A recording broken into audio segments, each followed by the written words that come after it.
Hello and welcome back to my channel. For those of you who are new, my name is Randy4short or Randy4short. If you guys didn't watch my rollover video, I'll go ahead and link it up in the cards. I will be taking a break from making plan with me videos just because a new subby has asked me to do a couple of videos that explain my tactics when I do my budgets. And in order to do that, I needed to do dedicated videos so that I can do a deep dive into the topics and I can fully explain without having to make my budget videos super long. So yeah, I'm not doing away with the planner videos, just they're taking a back seat right now until I can get these videos out to answer the new subby. And if you have questions, go ahead and leave them in the comments, like budget related questions, leave them in the comments. And if it needs if I need to do a dedicated video in order to explain it, then I'll do that. And one more thing, if you guys didn't know, I am on the road to 1,000 subscribers. So if you want to help me out with that, then go ahead and hit the subscribe button. And without further ado, let's jump into the topic of this video, which is how to start and set up sinking funds. So really quick, if you're new to budgeting, sinking funds, the way I think of it is an account that allows you to save up for expenses or events that you don't know when they're going to occur, but you know roughly or exactly how much they cost. So for example, like your car insurance or car or home repairs. If someone any guys out there, if you're saving up for an engagement ring, you don't exactly know when you're going to propose. Maybe that's a terrible example because I would think you would know when you're going to propose if you're going to buy an engagement ring. Like, I would hate for a guy to go into that situation unprepared. So scratch that engagement ring because you should definitely know the when on that. So we're just going to exit that out really quick. Terrible example, but you guys get the point. So the next one is, you know when it's going to happen, but you don't know exactly how much it's going to cost. Like, you could, again, guess and take all this with a grain of salt because so these are just like examples. So don't come for me with all the technicalities of like my examples. I'm just, y'all get it. So anyway, so you don't know, or you know when they're going to happen, but you don't know exactly how much it's going to cost. So you can think of that as like a family vacation or a girls trip or something. So it's like you intend on spending this much, but when you get there, like everything's so pretty, you want to buy this person this souvenir and you want to eat at this place. And you didn't really account for all that before you got to wherever you was going. So that's why I chose those examples. And then the next one is you don't know when nor how much said event or expense is going to cost. And in that case, my example for those is like an emergency. You don't know when that's going to happen. You don't know how much that's going to cost or something unexpected. So I'm in Southern California. We have high winds because I'm in the high desert.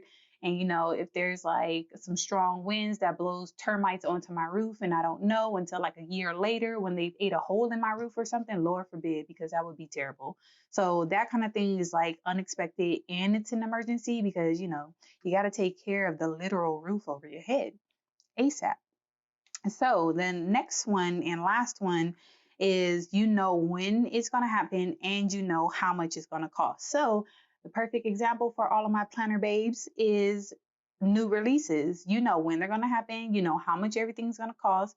Probably the only thing that you don't know is how much you're going to spend. So unless you have a budget. But yeah, let's be real. When this Happy Planner Disney release hits, you think you're going to spend something, but when everything is said and done in your cart, you might need to go back and add a few more things. I'm just saying, I don't know. Or is that just me?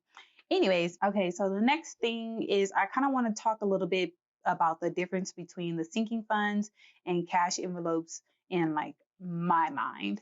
So a cash envelope to me is something, it's like more of an account that gets used and replenished often. So I could use the example of like fund money. You replenish that every month or every 2 weeks or however often you do it, and you use it often. So you wouldn't want that to really be a sinking fund because what are you saving up for? So, and typically cash envelopes have a cap. So if you put money into that cash envelope, you're not supposed to go over how much you put into that cash envelope. So once that money is gone, it's gone. If it's your food cash envelope, you're eating beans and rice and beans. And if you ain't got that in your house, then you go into somebody else's house for dinner. So what I like to think of a sinking fund as is basically an account that the balance builds up over time. It could be slow, it could be fast. It depends on how much you're putting in there and what your goal is. But that's not to say that sinking funds can't be touched, like for car maintenance. You know that you need oil changes, but you're putting in money and you're not getting frequent oil changes. It's not like happening every week or every month, and I hope not. But you're putting money in there slowly so that maybe you can get an oil change every quarter or so. So you may be making periodic payments, and it may not bring the account down to zero. You might have a little bit of balance left in there. It just depends on, how your sinking funds are set up. Or you could be saving up for your car insurance payment, like premium payments, where you're paying that every 6 months. So you build it up until you have enough in there to pay for your car insurance premium. And then that you empty the account down to zero because you paid for it. And now you start the account over instead of having a balance roll over. So, sinking funds usually don't have a cap unless you're saving a specific amount, then stopping once the goal is met, like my car insurance example. Now, how many sinking funds should you have? As many as you need. My suggestion would, or at least what I like to do, is I like to start with the essentials. So I would think of the essentials as like your four walls. So anything that has to do with your shelter, food, transportation, and clothing. And this clothing one is probably the only one that I have a little bit of issues with. And if you like follow Dave Ramsey, because I would like to see that clothing category be expanded a little bit to be more of like a hygiene, because even though you have clothes and shoes on your feet, you're not really going to feel good and feel like your four walls are taken care of if you're walking around musty and you can't take a shower or something. So I would like to see that clothing category be changed into something like hygiene, so that you can get the things that you need in order to maintain your dignity, basically. So be able to take a shower, have deodorant, lotion if you use it. Yeah, yeah. Throughout my life, I've found out that some people don't use lotion. I don't know what that is. Bless you if you don't need lotion, but I swim in lotion, so yeah, I need me some lotion. But yeah, toothpaste, like all of that stuff, I think is essential, and it should be lumped in there with clothing, because I think it's safe to say we all have enough clothes that, we wouldn't be out in the streets naked, but we wouldn't be happy wearing the same thing. But, basically first world problems. Like, you have clothes on your back, even though you'd be wearing the same things and it definitely will get boring, you have the clothes that you need in order to go out in public. So the only thing with that is kids. Kids grow like weeds, I'm finding out. So that is the only, like, that's the exception, I think, to the clothing thing, is like you definitely want to have some money set aside if you have young kids, because yeah, I did not know kids' feet grew that fast. So one thing I do want to mention is that the more sinking funds you have, or like sinking funds in cash envelopes, the more you have, and you're funding at once, the more expensive it is every month or every paycheck, or however often you're funding those cash envelopes. So yeah, if you have like 17 sinking funds and cash envelopes and you're funding all of those at once, then that's going to be a big bite out of your budget. So it's kind of up to you how many you have and how many you think are essential and necessary. And that's not to say, like, how I go about it is I'll create the categories that I need, but I may not be funding all of them at once.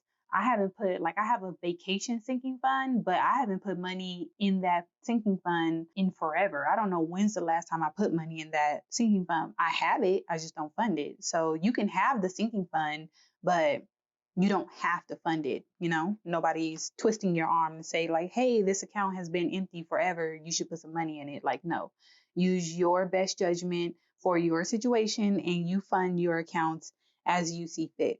Okay, so the next thing I wanted to go over is how much to start with. Like, how much money should you start or should you have in order to start your sinking funds? And a quick little tip before I go over it, my tip would be to budget a little bit more than you need in order to create a built-in buffer in that sinking fund or cash envelope.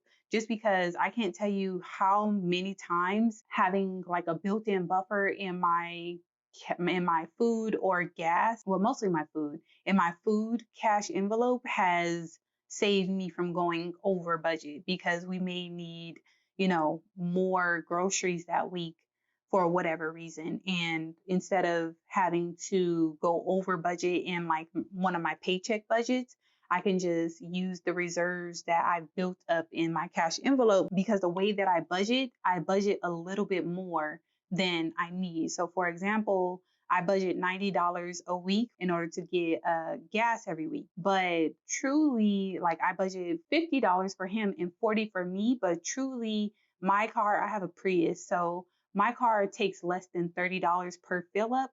And I only have to fill up, well, I fill up actually every week. So, and then my husband, his car probably takes like 30 something dollars. So as you can see, that's only really like $60, $70 that we really need. But because I'm budgeting more, I budget $90 a week, we are slowly building up a buffer in our gas account. So just in case we need extra gas one week, we already have that money in our account. So I hope that made sense. All right, so how much should you start with? One of the ways that you can figure out how much to start with in your sinking funds or how much money to set aside to fund your sinking funds would be once you pay, like you could divvy up your residual income. And what I mean by that is after, like once you get paid, once you pay all of your bills, the money that's left over, you can divvy that up amongst all of your sinking funds and cash envelopes. And you can do it that way if you don't know where to start. Another way is you can actually set a limit. So say like $200. So this is excluding gas and groceries. You know, of course, make that a cash envelope, but I'm just saying, for example purposes, $200, I already know is not enough for food. So just bear with me. But for all the rest of your sinking funds, you can say, hey, I have $200 and that's what I'm gonna use in order to fund all of my sinking funds. And then you could do that. The next way that you could figure out what to start with is based on your needs. So how much do you need in those sinking funds? So say like, again, for my car repair, my car needs regular oil changes. So I make sure that I have at least enough money for my uh, oil change so that I can get that every quarter. So you can do it like that. So sit down and think about like the stuff that you actually need and set that money aside. Like, and that doesn't have to be like your forever number. You can adjust the number as you need. But that can be like your starting point. And then the next one, the next way you can figure out how much money to start your sinking funds with is behavior based. So in order to do this one, this is more based on like your behavior. So when you go to Target, how much do you typically spend? Like, what are you buying at Target? Are you going in there and just doing impulse buys, or are you really getting things that you need? So if you're going in there, like, I think this is a problem for probably all women that go into Target. When we go in there and we're going in there for trash bags and shampoo, and we walk out with trash bag, shampoo, a plant for the living room, some new pillowcases, we're walking out with something for the baby, like you went in there for trash bags and shampoo. What is all this other stuff? Or is that just me?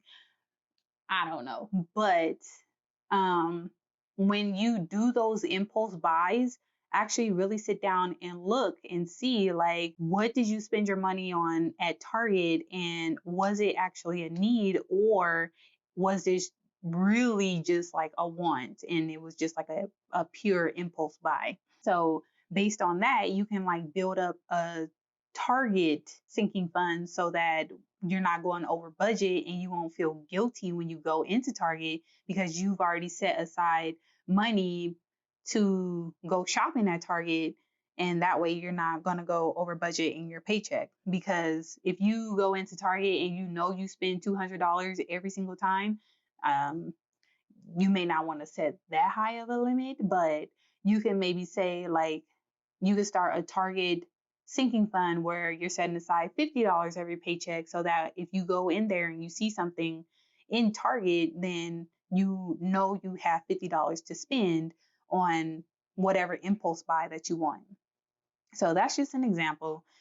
And then the last one is you can do a combination of this. And this is definitely something that I do. I do a combination of all of these. So typically when our paycheck comes in, um, I'm setting aside money for all of our bills, and then I'm setting aside for money for our essential sinking funds and cash envelopes, like our food, our gas, and clothing and stuff like that. And then I'm moving on to like a need base, where it's like basically when I go to Target, I look around my house and I see like, oh, I do need shampoo, I do need trash bags. My baby does need this pair of shoes or whatever, but I will set a limit on my sinking fund. So it's like, I only have $200 in order to divvy up amongst these sinking funds. So I'm going to put $15 here, $20 here, $100 here, things like that. And then I do look at my behavior and see like, oh, I have been impulse buying when I go to Target. So let me figure out, is that something that I need to adjust? Oh, my car has been leaking oil, and this is actually real. It's been leaking oil, so I need to make sure that I have enough money set aside in order to get quarterly oil changes. So that's what I need. That's what I mean by a combination. So a combination of all of these tactics, for lack of a better word. All right. So how do you set them up? How do you set up your sinking funds? Well, what I would suggest is, or at least what I do is, you got to choose whether you're going to keep your sinking funds in one account, or are you going to have an account for each individual sinking fund, or like a combination of both. Like you have, and this is cash envelopes too. You could have like your toiletries and beauty and household stuff and like your food all in one sinking fund. And then you have everything else split up amongst separate sinking funds or cash envelopes. So it kind of just depends. You need to decide how you want to do that.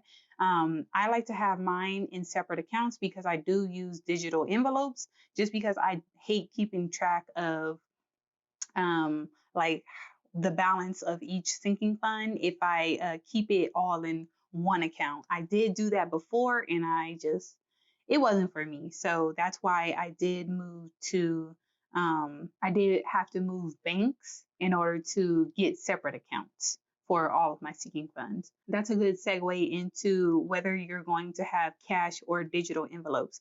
I personally don't like cash envelopes because I have a spouse and it's not convenient for me and my spouse.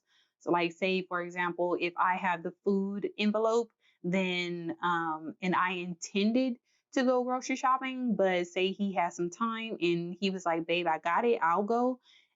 But it's like I have the money for the groceries. So it was way easier to just do digital envelopes. And I found that out way early in my budgeting process, that cash envelopes just wasn't for me. I didn't like tracking expenses. Like in the way beginning, it's good to track your expenses. And if you need to, definitely go ahead. I'm just talking about myself right now. I absolutely do not like tracking my expenses. Like there's now that I have digital envelopes, if I want to know where I spent my money for that cash envelope, I'm just going to log into that app, that banking app, and I'm going to check the transaction log for that specific like envelope. I personally do not need to track my expenses because my whole reasoning behind that is if I'm using the money, like we're talking about like my food envelope. If I'm using my food envelope for food, why am I tracking it? Why am I tracking how much I spent to go to the grocery store? Why am I tracking if I'm using my gas envelope? Why am I tracking how much I'm paying at the pump? It's like, so that's just my logic. No shade towards anybody, no shade, no tea, no nothing towards anybody that does track their expenses out of their cash envelopes. It's just me personally.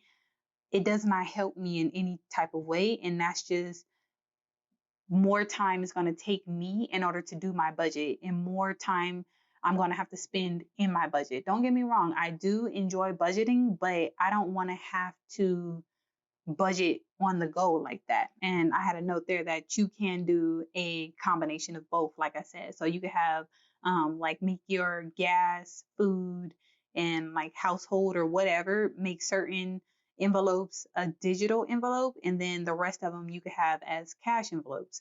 So I'm not one of those people that is affected by like spending or splitting $100 bill. I'm not affected by that. What affects me, I found out, is the balance, like seeing the balance in my account. That's what affects me. So even swiping my card doesn't affect me. So when I log into that banking app and I see that my balance is way lower than what it was like 45 minutes ago before I went into the store, that's what affects me. So that's all I had on sinking funds. If you had questions, then go ahead and leave them down in the comments. And if you like this video, go ahead and hit that thumbs up button. And again, if you want to help me get to 1,000 subscribers, then go ahead and hit that subscribe button, and I'll catch you guys in the next video. Bye.